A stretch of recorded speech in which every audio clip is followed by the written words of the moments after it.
panjang dan lebar tanpa kedalaman atau volume. Karya ini dibuat di atas bidang rata seperti kertas, kanvas atau dinding, dan hanya bisa dinikmati dari salah satu arah, panjang dan sempurna. Seperti contoh yang Ibu pegang ini, karya ini anak-anak hanya melihat dari sisi depan. Nah, anak-anak tidak bisa melihat dari sisi kecuali ada cahaya dari belakang. Ada ciri-ciri seni rupa dua dimensi. Yang pertama, tersusun di atas bidang rata seperti yang Ibu jelaskan tadi. Seperti gambar ini hanya terlihat di atas bidang rata. Setelah kedua, menampilkan unsur visual. Nah, anak-anak dalam gambar ini anak-anak lihat gambar apa? Pohon sama Ibu. Nah, jadi ciri-ciri keduanya itu menampilkan unsur visual. Jadi anak-anak tahu bahwa gambar ini adalah gambar rumah dan pohon. Terus yang ketiga ada tidak memiliki kedalaman. Nah, seperti yang gambar anak-anak lihat, anak-anak hanya melihat garis saja, tetapi gambar ini tidak memiliki kedalaman. Seperti selanjutnya ada unsur-unsur seni rupa dua dimensi, di mana ada titik, garis, bentuk, warna, ruang, dan tekstur gelap terang. Selanjutnya ada alat dan bahan berkarya. Dalam berkarya dua dimensi, alat dan bahan yang dibutuhkan pertama itu harus menyiapkan bahannya terlebih dahulu, di mana ada kertas, kanvas, cat air, cat akrilik, arang dan tinta. Dan kemudian alatnya ada pensil, kuas, spidol, pena, tinta. Nah, seperti pada gambar ini, anak-anak membuat karya ini menggunakan kertas dengan alat pena. Selanjutnya ada proses berkarya. Yang pertama adalah menentukan tema dan objek. Contohnya pada gambar ini, anak-anak menentukan tema dan objeknya. Misalnya ini ada tema pohon dan rumah. Kemudian yang kedua membuat sketsa awal. Sketsa awal itu seperti mulai dari gambar, misalnya dalam menggambar rumah, kita membuat garis apa dulu, terus dilanjutkan sehingga membentuk sebuah rumah. Kemudian menentukan media dan teknik. Dalam membuat karya ini anak-anak membutuhkan teknik atau media apa? Tekniknya itu ya menggaris. Terus yang keempat mengaplikasikan warna dan detail. Nanti tugas anak-anak akan Ibu kasih sebentar untuk membuat karya lain seperti ini. Terus selanjutnya ada fungsi karya seni rupa dimensi. Yang pertama ada sebagai media ekspresi. Anak-anak dalam kehidupan sehari-hari, banyak orang membuat karya, misalnya membuat lukisan rumah, lukisan gunung, atau orang-orang atau idola-idola mereka merupakan salah satu ekspresi mereka atau menuangkan ide-ide mereka. Terus ada selanjutnya ada karya seni rupa tiga dimensi. Nah,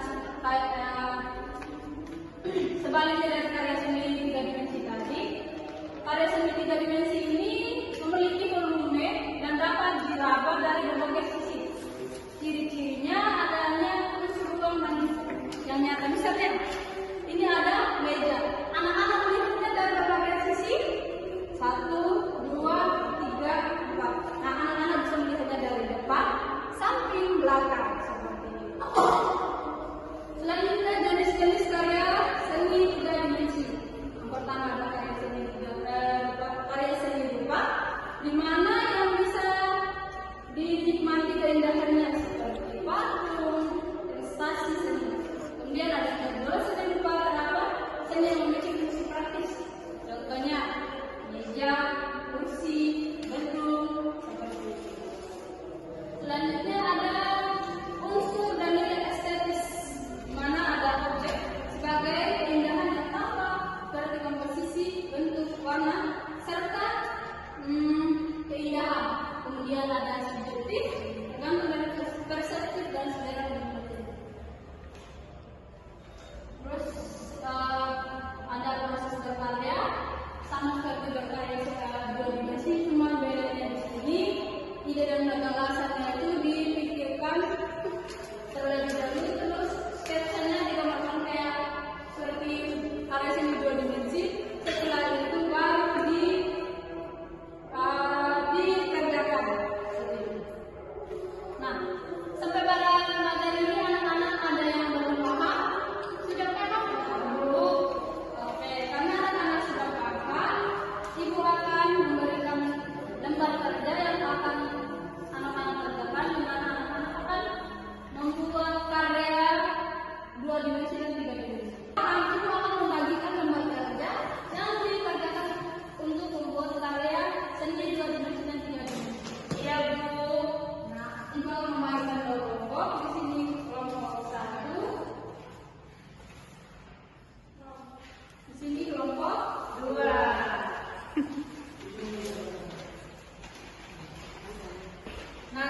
dua dimensi, itu ada gambar pohon yang kami gambar di kertas.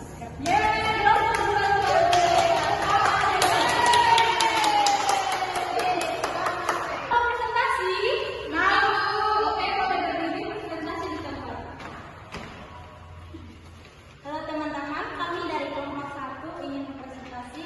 Di sini ada gambar rumah dan pohon sebagai gambar 2 dimensi dan gambar pesawat sebagai karya 3 dimensi. Terima kasih. Nah, anak-anak sangat luar biasa dalam membuat karya 2 dimensi dan 3 dimensi. Nah, hari ini Ibu akan menyimpulkan materi kita tentang karya seni 2 dimensi dan 3 dimensi, di mana karya seni 2 dimensi menekankan pada kemampuan untuk mengekspresikan ide melalui penggunaan garis, warna, dan bentuk pada permukaan datar. Dengan berkarya seni 2 dimensi, kita belajar mengelola imajinasi menjadi karya visual. Sedangkan karya seni 3 dimensi memperluas kemampuan berpikir ruang dan bentuk. Dengan berkarya seni 3 dimensi, kita belajar mengelola ide menjadi nyata serta menghargai nilai estetika dan berbagai perspektif. Nah, anak-anak, materi yang kita pelajari hari ini sangat luar biasa, di mana anak-anak tahu bahwa bangunan-bangunan dan kursi meja yang akan digunakan dalam sehari-hari merupakan karya-karya orang hebat, di mana mereka menciptakan karya 3 dimensi. Nah, sekian materi yang disampaikan hari ini. Sebelum kita pulang, mari kita bersama-sama untuk berdoa. Nah, Ibu akan memulai sendiri. Doa mulai menurut ajaran dan kepercayaan masing-masing. Doa mulai. Doa selesai. Nah, terima kasih untuk anak-anak yang semangat mengikuti materi Ibu hari ini. Sekian materi yang disampaikan. Sampai jumpa lagi pada pertemuan selanjutnya. Sekian dan terima kasih. Selamat pagi. Selamat pagi.